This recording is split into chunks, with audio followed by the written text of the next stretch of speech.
બોલો પ્રાણનાથ પ્યારે કી જય।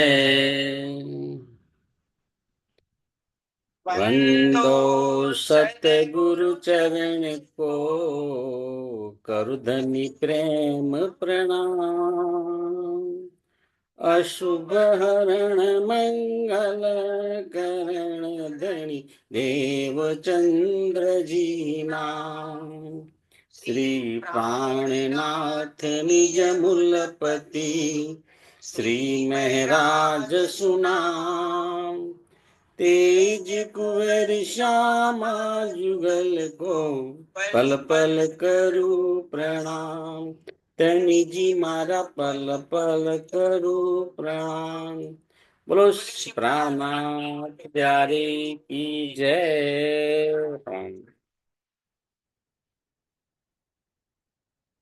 चर्चा प्रारंभ होते हैं, सुनो साथ चित दई। भजो राज श्यामा श्री प्राणनाथ, सखी जीवनी अमारो ए। श्री महामत कहे साथ जी, भया चर्चा का वक्त, अब तुम सुनियो चित दे। लागे आए बैठे इन तखत, लागे आए बैठे इन तखत। बोलो श्री प्राणनाथ प्यारे की जय। પૂર્ણ બ્રહ્મ સચ્ચિદાનંદ સ્વરૂપ ધામ ધણી શ્રી અક્ષરાતીત પરમાત્માની અસીમ કૃપાથી સદગુરુ મહારાજના અપાર આશીર્વાદથી આપણે શ્રી વિતક સાહેબની ચર્ચા કરી રહ્યા છીએ। એમાં અગાઉ આપણે જોઈ ગયા કે શ્રીજી દિલ્હીથી શેખ બદલભાઈ અને લાલદાસજી એ જાય છે અને અનુપ શહેર જાય છે, અને અનુપ શહેર જાય છે ત્યાં સનંદવાણી ઉતરે છે। આ જે સનંદવાણી છે એ સનંદવાણીમાં હિન્દુ ધર્મના ધર્મગ્રંથો અને કુરાન પક્ષની આયતો, એમાં જે જ્ઞાન છે એનું સમન્વય કરતી આ વાણી ઉતરી છે, જેને આપણે કહીશું સનંદ વાણી। તો શ્રીજી શેખ બદલભાઈને આદેશ આપે છે કે સનંદ વાણી લઈને તમે ઔરંગઝેબની પાસે જાઓ અને કોઈ પણ રીતે એમના સુધી આ સંદેશો પહોંચાડો, કારણ કે તે વખતે દિલ્હીની અંદર શરિયતનું કાનૂન હતું અને આ રીતે સાચું જ્ઞાન હોવા છતાં સીધું એમને જાગૃત કરી શકાય એવી કોઈ પરિસ્થિતિ હતી નહીં। તો આદેશ મળતાની સાથે જ શેખ બદલભાઈ ઔરંગઝેબની જાગણી માટે પોતાના મસ્તક ઉપર સનંદ વાણી લઈને નીકળી પડ્યા છે। એ વખતે રમજાન મહિનો ચાલતો હતો, તેના 15 દિવસ પૂર્ણ થઈ ગયા હતા। મુહમ્મદ સાહેબ દ્વારા હદીસોમાં જણાવ્યા પ્રમાણે ઇમામ મહેદી પ્રકટ થયા છે। પૂર્ણ બ્રહ્મ પરમાત્મા સાક્ષાત પોતાની આવેશ શક્તિથી આ જગતની અંદર પ્રથમ વખત પધાર્યા છે, અને એના અનુસંધાનમાં એની સાબિતી રૂપે પ્રથમ અઠવાડિયામાં સૂર્યગ્રહણ અને બીજા અઠવાડિયામાં ચંદ્રગ્રહણ નિશ્ચિત હતું. આ પ્રમાણે અગાઉ ક્યારેય થયું નથી અને પછી થશે પણ નહીં. જામા મસ્જિદ પાસે ઘણી જ માત્રામાં ભીડ હતી. શુક્રવારનો દિવસ હતો. ત્યાં શેખ બદલભાઈ ગયા અને સનંદ ગાવા લાગ્યા.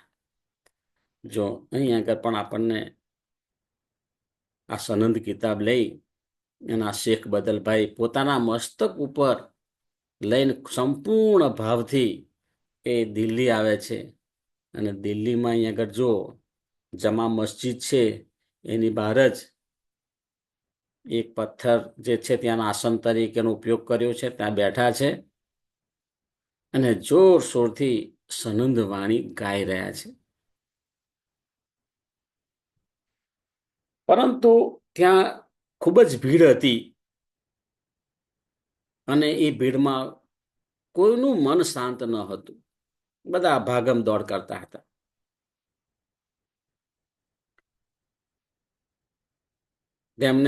તેમજ શરીયતને કારણે કટ્ટરપંથી વ્યવહાર જોવા મળ્યો. જે કે સાંભળતા એ ભાવની નજરે જોતા ન હતા.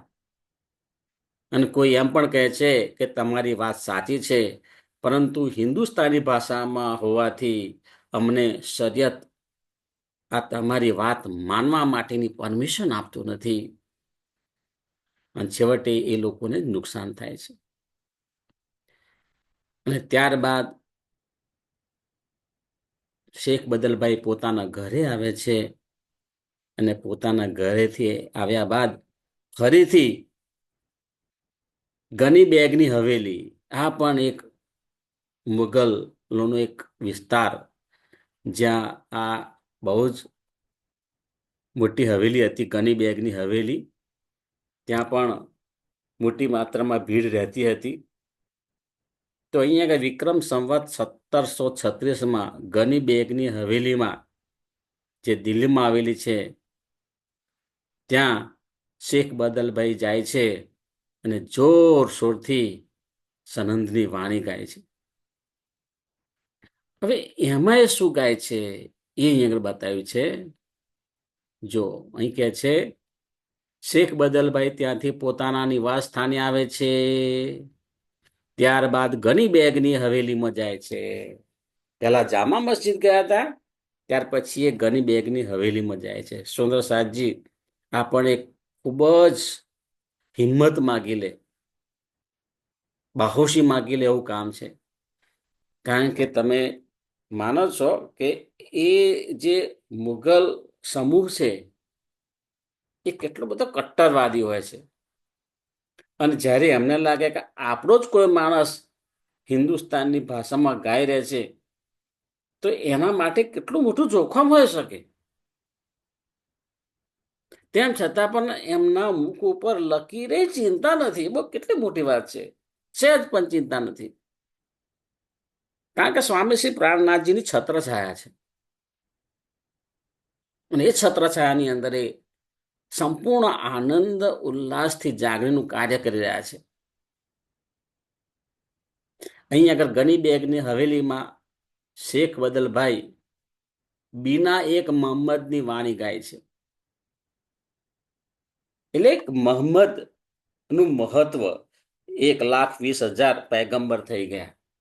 અને એમાં જે મોહમ્મદ સાહેબ નું મહત્વ શા માટે છે એ દર્શાવતું આ વાણી ગાયન છે. બીના એક મોહમ્મદ. પરંતુ ત્યાં આગળ ઘણા બધા લોકો આવે છે, જાય છે. એમાં એમના સમુદાયના એક ભાઈ સૈયદ,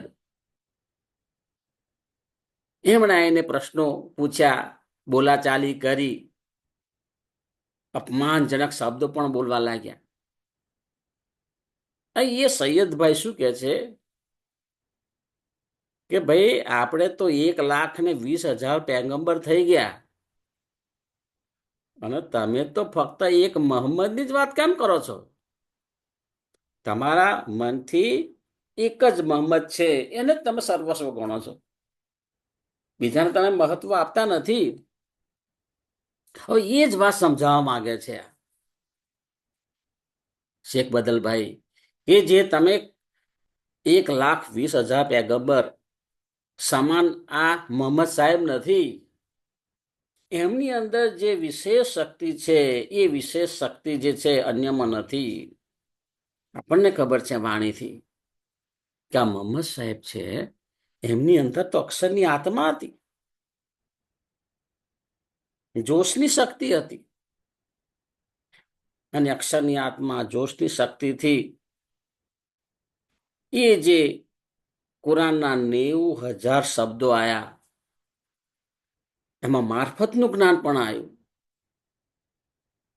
એ મારફતનું જ્ઞાન કે જે બ્રહ્મ સૃષ્ટિ સિવાય કોઈ સમજી શકે નહીં, એ વાત સમજાવવા માંગે છે, પણ કોઈના ગળે વાત ઉતરતી નથી. છેવટે પોતાનું કર્તવ્ય પૂર્ણ કરે છે. આ બહુ મોટી વાત છે. તમે જાગણી કરો છો, તમે તમારું કર્તવ્ય પૂર્ણ કર્યું, એનાથી કોઈ જાગે પણ ખરું, કોઈ ન પણ જાગે,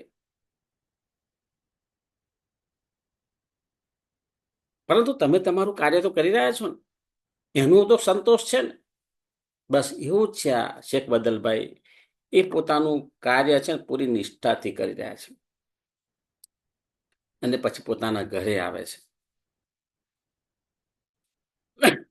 હવે આગળ શું થાય છે કે 2-4 દિવસ પછી અનુપ શહેરથી શ્રીજી દિલ્હી આવ્યા. તેમણે શેખ બદલભાઈને પહેલા બોલાવ્યા, કારણ કે એમના ધ્યાનમાં હતું કે શેખ બદલભાઈને જે કામ સોંપ્યું છે એ કેટલું આગળ ધપ્યું છે. એટલે બોલાવે છે અને કહે છે કે સાકુમારની આત્મા છે ને જગાડવાનું કાર્ય સોંપ્યું હતું, એ કામ કેટલે આવ્યું? ત્યારે શેખ બદલભાઈ શ્રીજીના ચરણોમાં સમર્પિત થઈને પ્રણામ કરે છે, અને પછી કહે છે, શ્રીજી ધામધણીજી, મેં તો સનંદ વારી ખૂબ જ જોરશોરથી ગાઈ હતી. જામા મસ્જિદ આગળ પણ ગાઈ અને ગની બેગની હવેલીમાં પણ ગાઈ. બધા સાંભળતા હતા ખરા, પરંતુ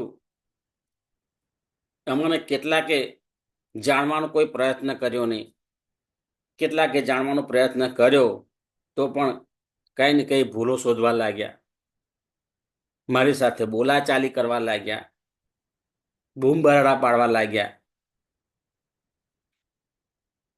શ્રીજી, મેં એટલું જોયું કે આપણે આટલું મોટું ભગીરથ કાર્ય લઈને બેઠા છીએ, એમને ઝઘડવા માટે શ્રીજી આપ અને સુંદર સાથ જે પ્રયત્ન કરી રહ્યા છે, પરંતુ આ લોકો તો શરીયતના બંધનમાં છે, અને શરીયતના બંધનમાં એટલા બધા બંધાઈ ગયા છે કે અલ્લાહ તારા તરફ પીઠ કરીને બેઠા છે. મુખ કઈ બાજુ છે? શરીયત તરફ, અને પીઠ કઈ બાજુ છે? અલ્લાહ તાલા તરફ. આવી દશા છે. અને આ જે અજ્ઞાનતા છે એ વધતી રહી છે. એમને પોતાની પદ પ્રતિષ્ઠા, સામ્રાજ્ય, એમાં રસ છે. પોતાનો વિસ્તાર કઈ રીતે વધારવો એમાં રસ છે. સામ દાંડ ભેદ એમાં એ રીતે આ શરીયતને વધારે છે, શરિયા કાનૂન વધારે છે. એમાં ધર્મ કોઈ જગ્યાએ લેશ માત્ર જોવા મળતો નથી. એમને કઈ રીતે સમજાવવા? જે સાંભળવા જ તૈયાર નહીં હોય એને સમજાવવું કઈ રીતે? આવી પરિસ્થિતિ છે. ત્યાર પછી શ્રીજી ને સુંદર સાથ ફરીથી વિચાર વિમર્શ કરે છે કે હવે આ શાકુંડલ સખી છે,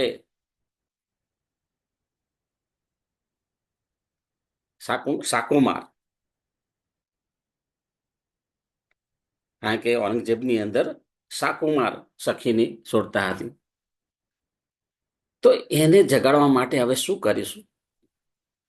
કારણ કે શરીયતના બંધનમાં લોકો ક્યામતની વાત સાંભળતા નથી.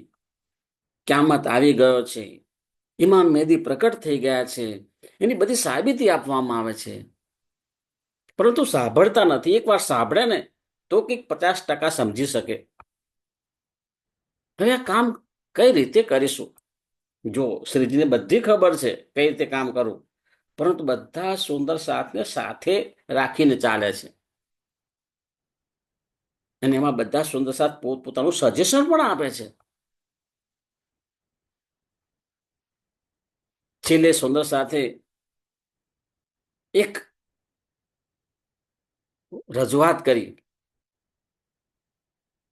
કે ઔરંગઝેબની નજીકમાં કોઈ હોય ને, એવા એમના કોઈ પદાધિકારી છે, એમનો આપણે સંપર્ક કરીએ.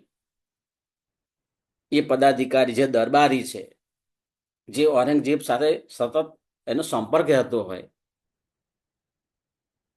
એવા દરબારી વ્યક્તિનો આપણે સંપર્ક કરીએ અને એમના મારફતે આ જ્ઞાન ઔરંગઝેબ સુધી આપણે પહોંચાડીએ.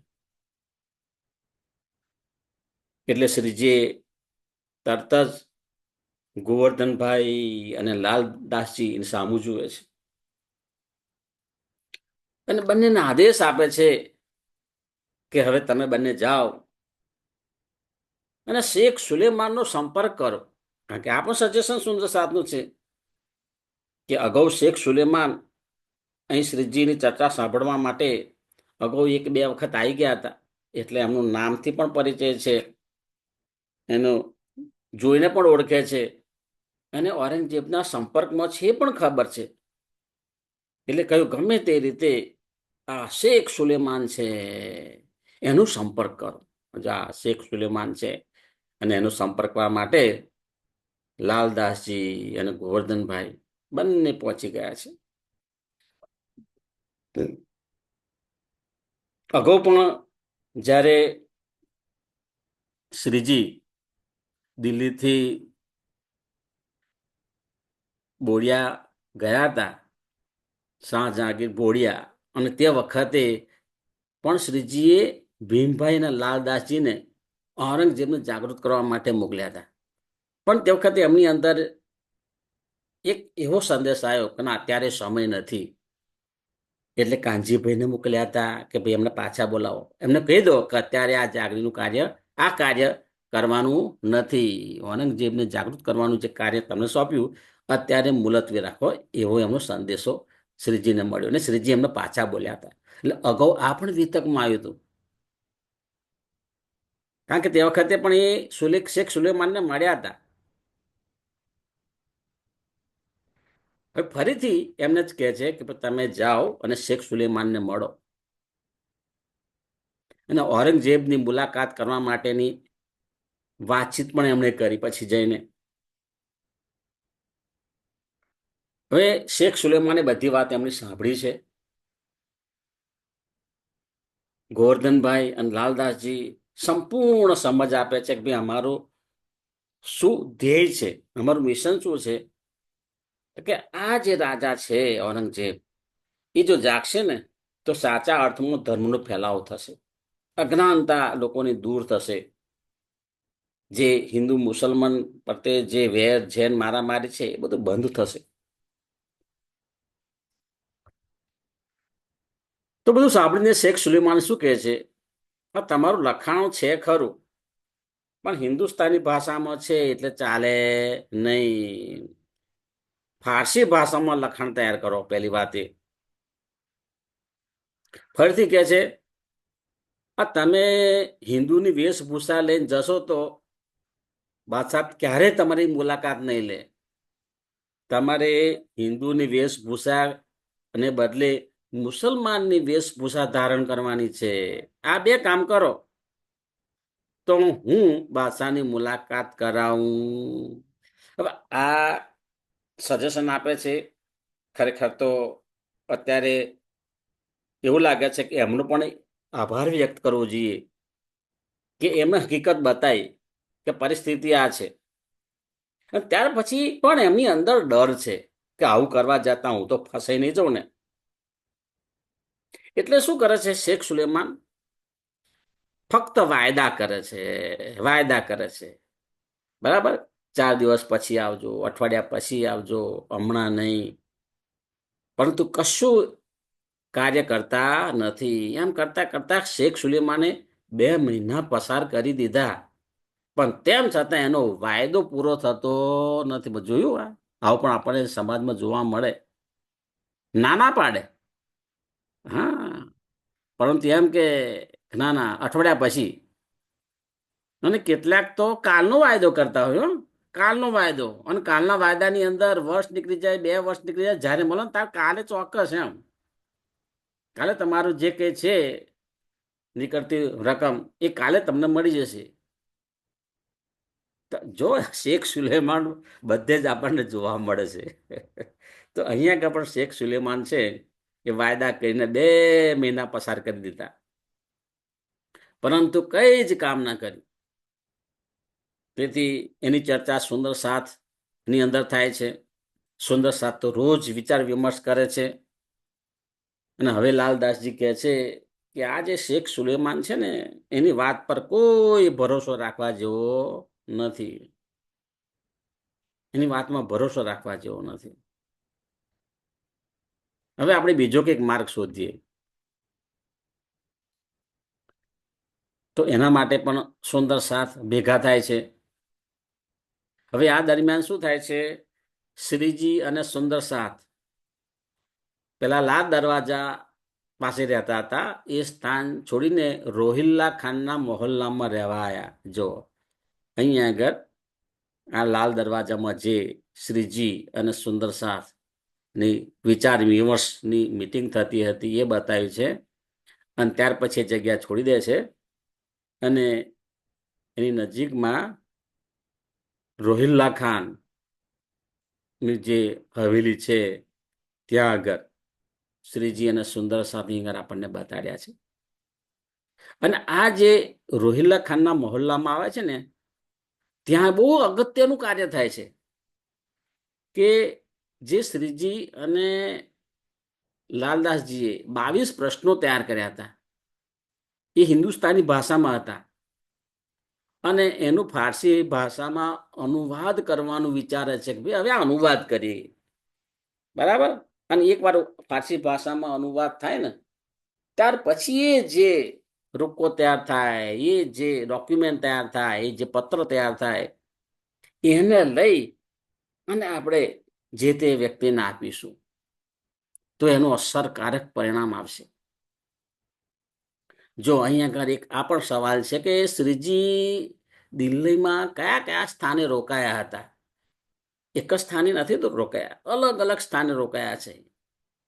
એની પણ અહીંયા આગળ મહારાજજી માહિતી આપે છે કે સૌ પ્રથમ જ્યારે શ્રીજી દિલ્હી આવે ને તે વખતે સૈયદની હવેલીમાં રહ્યા હતા અને 6 મહિના રહ્યા હતા.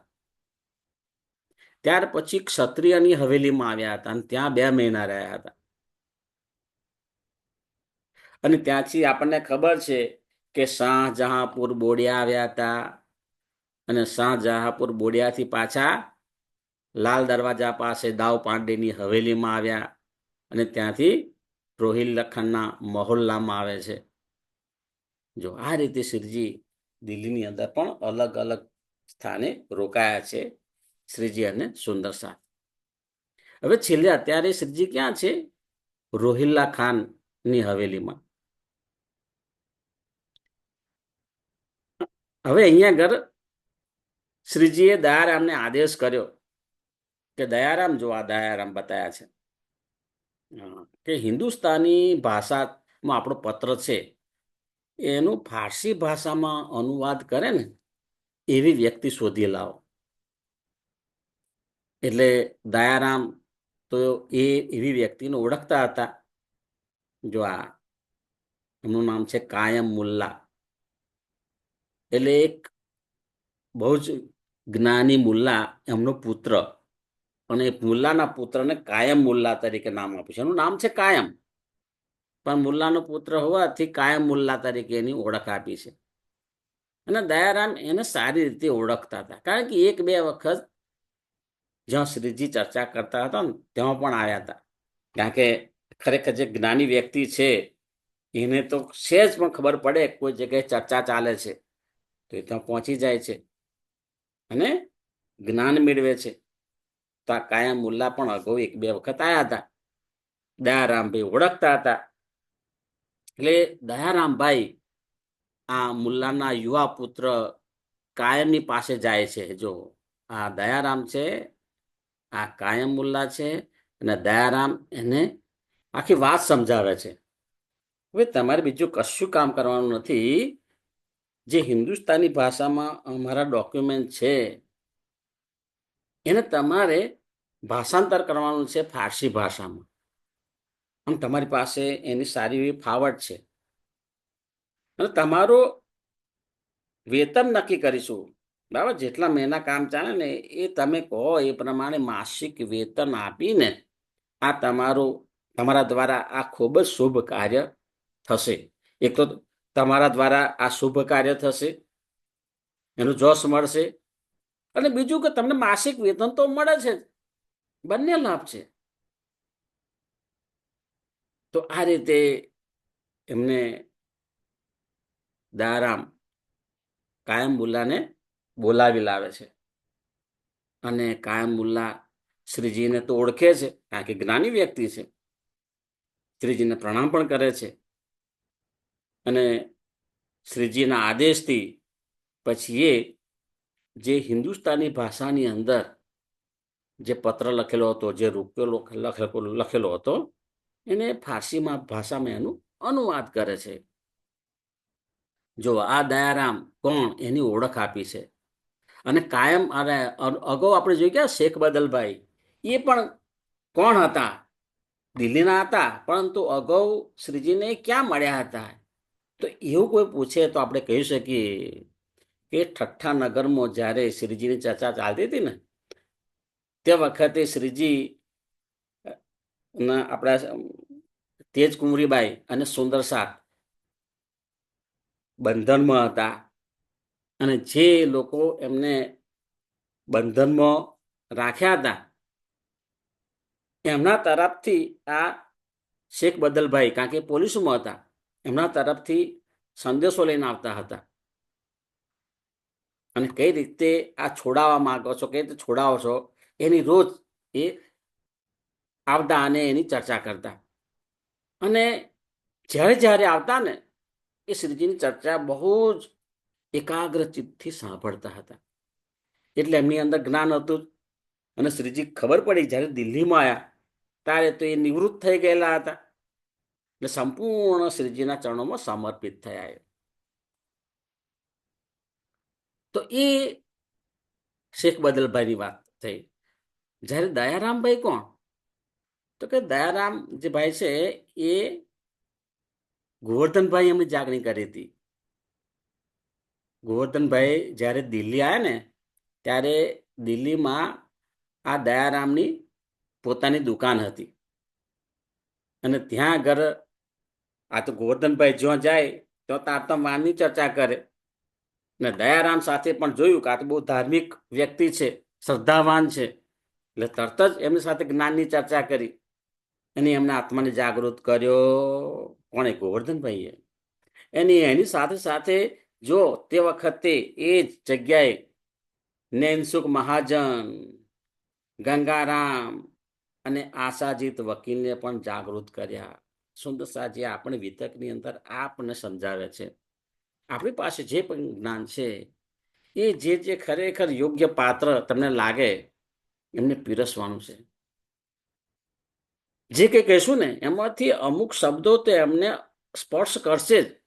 અને ત્યાર પછી તમને સામેથી કહે છે કે અમને વધુ જ્ઞાન આપો. અહીંયા આગળ એમ પણ કહે છે ત્યારબાદ દયારામે ચંચલદાસને પણ જાગૃત કર્યા હતા.